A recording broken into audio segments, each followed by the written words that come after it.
मैं वरिष्ठ पत्रकार बीके हिंदुस्तानी,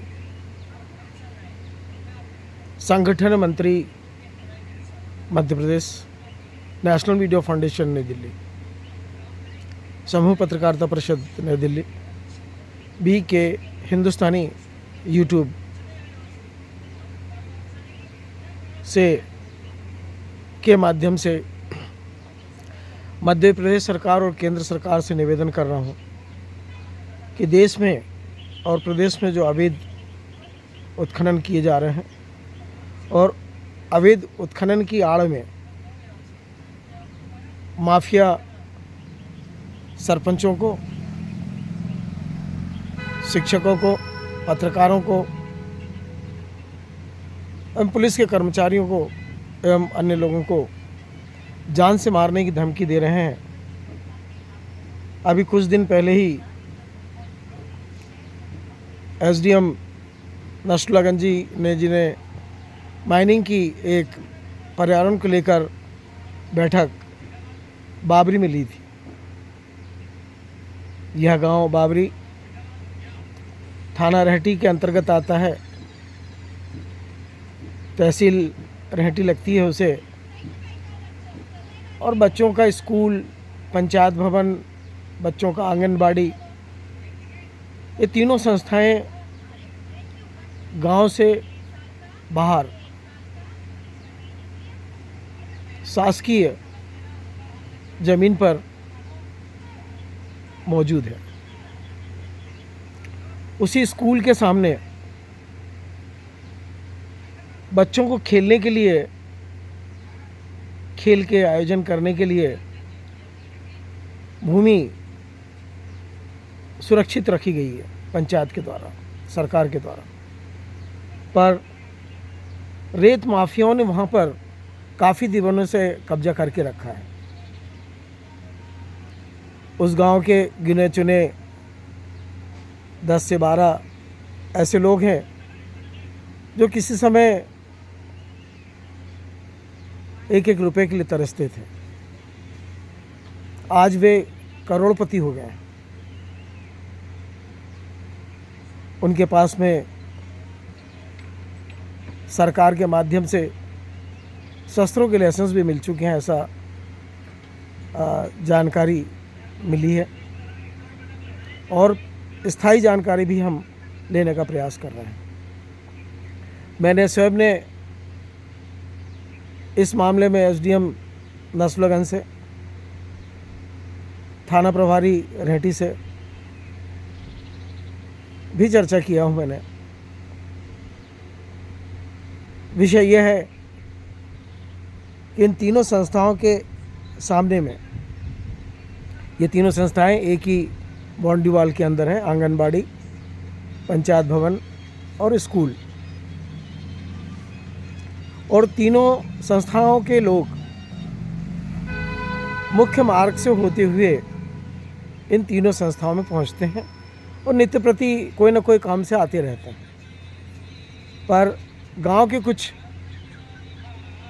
माफिया तंत्र के लोग, जिनका कि थानों में भी, पार्टी में भी, सरकार में भी और ज़िले के अधिकारियों के बीच में भी काफ़ी अच्छा रुतबा है, ऐसा गांव के लोग बता रहे हैं।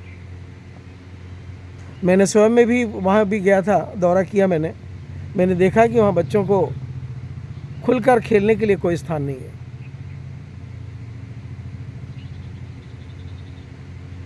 जहाँ पर खेलने का स्थान है, वहाँ पर रेत माफियाओं ने रेत का बेशुमार गढ़ बना के रखा है।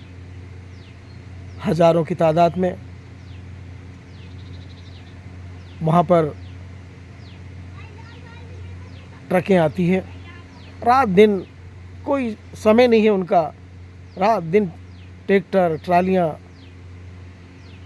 घाटों पे भी चलती रहती हैं और उस सड़क पे भी चलती रहती है, उस स्कूल के सामने से भी चलती रहती है। कई बार गांव के लोगों ने प्रयास किया, शासकीय मीटिंगों में एसडीएम से भी निवेदन किया, कई बार फ़ोन से भी सूचनाएं दी गई और कई बार नसरुल्लागंज के पत्रकारों ने और रेहटी के पत्रकार और बुधनी के पत्रकारों ने, सीहोर के पत्रकारों ने, भोपाल के पत्रकारों ने इस प्रकरण को अपने अपने चैनलों के माध्यम से सरकार तक पहुंचाया। पर आज तक ये नहीं समझ में आ रहा है कि कलेक्टर सीहोर, एसडीएम नसरुल्लागंज इन अवैध उत्खनन के राजाओं के ऊपर में कार्रवाई क्यों नहीं कर रहे हैं। इससे पहले भी एक घटना हो चुकी कि एक बच्ची के ऊपर से ट्राली निकल गई थी और बच्ची ऑन स्पॉट ख़त्म हो गई थी। आए दिन मोटरसाइकिल, आए दिन लोगों के ऊपर कीचड़ उछलना, आए दिन दारू पी के गाली गलौज करना, ये घटनाएं बाबरी गांव में होती रहती है। बाबरी का माहौल इस समय ऐसा है कि आप रात बेरात वहाँ से नाव घाट तक नहीं आ सकते। यदि नाव घाट से आ रहे हैं तो रास्ते में ट्रालियाँ बेशुमार खड़ी हुई हैं। अवैध रेत का उत्खनन चल रहा है इस बारिश में, जबकि मां नर्मदा के दोनों तट पे जल बेशुमार है। उसके बावजूद भी एक जुबला है 9 किलोमीटर का जो बहुत पूर आने पर ही डूबता है। वहाँ से लोग रेत का उत्खनन कर किश्तियों के द्वारा और नाव घाट पर लेकर आते हैं।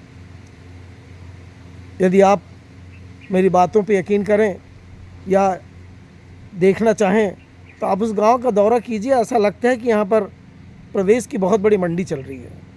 चारों तरफ से नदी की तरफ से भी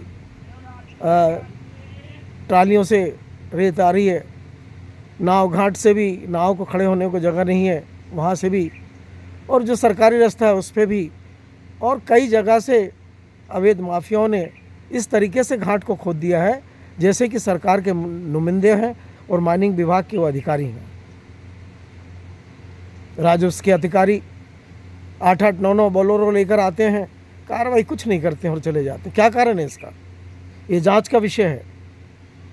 मीडिया इतने दिनों से दिखा रही है, उसके बावजूद कोई कार्रवाई नहीं होना, ये भी जांच का विषय है। कई बार मीडियाओं के साथ में इन्होंने अभद्रता की, कई मीडियाओं के इन्होंने कैमरे छीन लिए, कई पत्रकारों को इन्होंने मारा पीटा, पर आज तक कोई कार्रवाई नहीं। उसका क्या कारण है? ये जांच का विषय है। मेरे ऊपर भी कई बार हमले हुए। कई बार जब मैं भोपाल से अपने नेशनल मीडिया फाउंडेशन की मीटिंग से लौटा, कई बार मुझे घाटों पे मेरे साथ गाली गलौज की गई, कई बार मेरे कैमरे को छीन लिया गया।